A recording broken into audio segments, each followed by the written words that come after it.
The live TV, सच सबसे आगे। दोस्तों, एक अजीब सा रिश्ता है हमारे यहाँ पे, वो है गोदी मीडिया का और भारतीय जनता पार्टी का, जिसको कोई समझ ही नहीं सकता है कि अगर चोट लगती है बीजेपी को तो तकलीफ जो होती है वो गोदी मीडिया को होती है। और आज जब कर्नाटक में परिवर्तन हुआ है, कर्नाटक चुनाव के परिणाम आए हैं और कांग्रेस प्रचंड बहुमत से जीती है और कांग्रेस के आधे में भी बीजेपी नहीं आ पाई है, आधी से भी कम सीटें हैं बीजेपी के पास। ऐसी स्थिति में बीजेपी के नेताओं का दर्द बाहर आया नहीं है।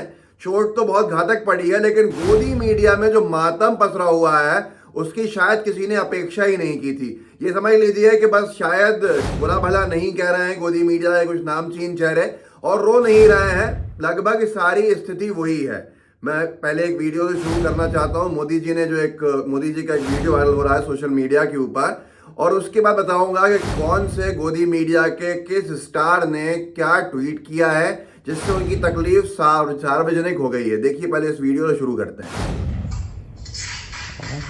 Sir, thank you so much. आप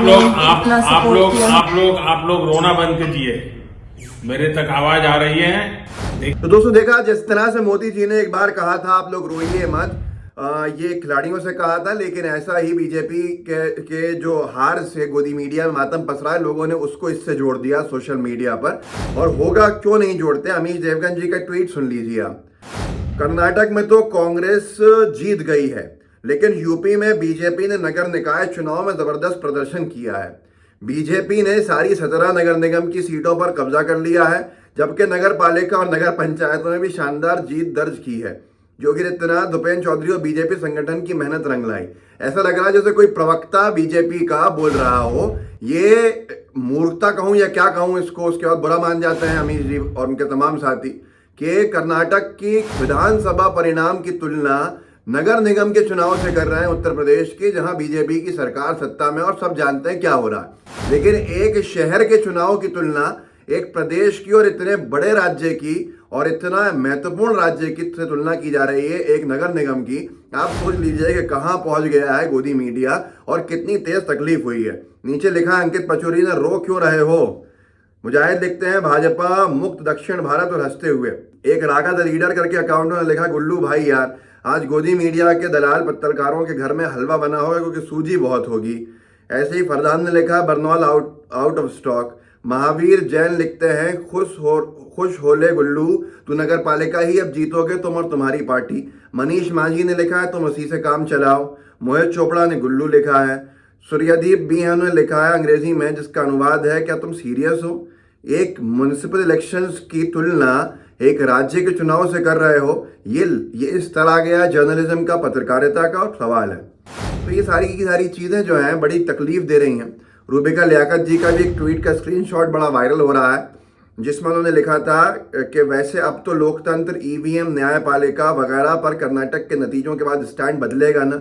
लोगों ने उसके ऊपर लिखा है कि आपका भाजपा के स्टैंड कब बदलेगा, ईमानदारी से कमाओ, बरकत होगी।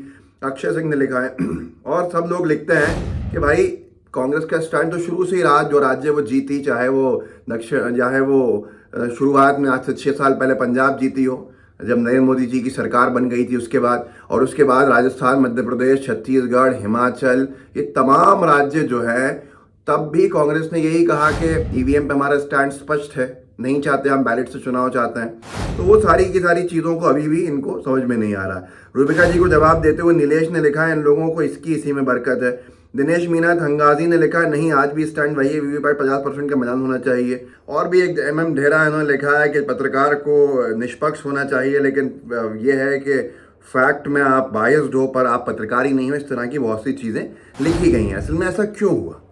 इसलिए भी हुआ क्योंकि जब सुबह सुबह ट्रेंड्स आना शुरू हुए तब गोदी मीडिया का एक बहुत बड़ा तबका जो था वो कांग्रेस को हराता हुआ दिखा और सोशल मीडिया और अपने टीवी चैनल्स के ऊपर बीजेपी को बहुमत दिखाता हुआ दिखा। ये ABP के ऊपर रूबिका जी और उनकी साथी जो सहयोगी थी उनका एक शो चल रहा था सुबह जब उठे लोग, तो ये दिखा कि 224 सीटों में बीजेपी 113 पे पहुंच गई है और कांग्रेस 97 पर है और JDS 14 के ऊपर है। ये साफ तौर के ऊपर ये लोग बहुत हंगामा करके दिखा रहे थे। मैं आपको एक झलक दिखाता हूँ ABP न्यूज़ की, बहुत छोटी सी दिखा सकता हूँ, नहीं तो ये फिर कोई शिकायत करेंगे और वीडियो रोक देंगे। ये आज एक अजीब चीज़ बन गई है इन तमाम चैनल्स की कि कैसे रोकना है यूट्यूब के वीडियोस को हमारे, क्या शिकायत कर दो कि भाई हमारा कंटेंट इस्तेमाल कर लिया, इसलिए मैं बहुत नहीं कर पाता। लेकिन देखिए कैसे रूबिका जी और तमाम लोग वहाँ पर कांग्रेस को हारता हुआ दिखा रहे थे और बीजेपी को 113 बहुमत के आंकड़े पे दिखा रहे थे। ये तो मतलब हद हो गई थी। देख लीजिए एक झलक। बीजेपी यहाँ 113 मैजिकल 114 बीजेपी आगे निकली। पल पल पासा बदल रहा है। बीजेपी 113 114 होती हुई। तो ये हाल रहा। सुबह से कुछ देर ही चला इनका पूरा नाटक और उसके बाद सब लोगों ने कर्नाटक में हार देख ली बीजेपी की, और बीजेपी के नेताओं को ज़्यादा तकलीफ गोदी मीडिया के लोगों को हुई। सुधीर चौधरी द कर्नाटक स्टोरी करके रात में शो करा उन्होंने। क्या बोला मुझे नहीं मालूम, ट्विटर पे मैंने देखा था। पर बहुत ज़्यादा तकलीफ है कि अमीश देवगन तो नगर निगम चुनाव से तुलना करने लगे हैं। कहाँ की? कर्नाटक के राज्य के चुनाव की। असल में हुआ क्या है कि बीजेपी की हालत बड़ी ख़राब हो गई। बीजेपी की हालत इसलिए ख़राब हो गई कि बीजेपी का जो ग्राफ था जीत का, तोड़ फोड़ के सरकारों का, यहाँ वहाँ पूरा भगवामय मैप दिखने लगा था भारत का। और अब वो मैप जो है वो बिल्कुल एक हिस्से के अंदर बीजेपी सीमित बीच में दिखती है। दक्षिण नॉर्थ ईस्ट को छोड़ दिया जाए तो, क्योंकि नॉर्थ ईस्ट का पैटर्न सरकारों का हमेशा ज़्यादातर जो रहता है वो सत्ता पक्ष जो केंद्र में सत्ताधारी दल होते हैं उनके साथ रहता है, तो वो एक अलग चीज़ है। लेकिन अगर आप देखें तो बीजेपी कहाँ थी और कहाँ आई है उसका अंदाज़ा आप इससे लगा सकते हैं। मिलिंद खांडेकर जी ने एक नक्शा डाला, नक्शा आपके सामने, इसका ट्वीट किया। ट्वीट में लिखा है देश में अब गैर बीजेपी पार्टियों की सरकारें 57% आबादी पर हैं, मतलब नॉन बीजेपी, जो बीजेपी जहाँ नहीं है 56% क्षेत्रफल पर है।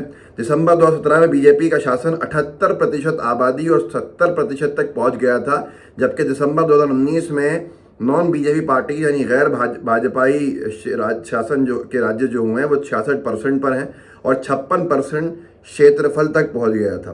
तो ये सारी की सारी चीज़ें हैं कि आज की तारीख में, आज की स्थिति के अंदर बीजेपी को कितना बड़ा झटका है कि 57% जो क्षेत्र है भारत का उसमें बीजेपी का राज नहीं है राज्यों के हिसाब से, और 56% आबादी बीजेपी के शासन से मुक्त है।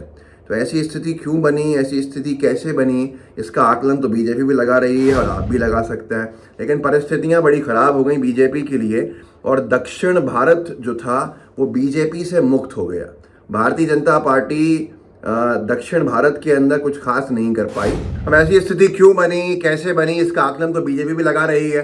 दक्षिण भारत पूरी तरह से बीजेपी मुक्त हो गया और भारतीय जनता पार्टी के पास अब कोई भी राज्य दक्षिण भारत में नहीं बचा है। ऑपरेशन लोटस का ये पहला राज्य था और ऑपरेशन लोटस का जो अगला राज्य था वो मध्य प्रदेश था, और उसके बाद महाराष्ट्र, गोवा।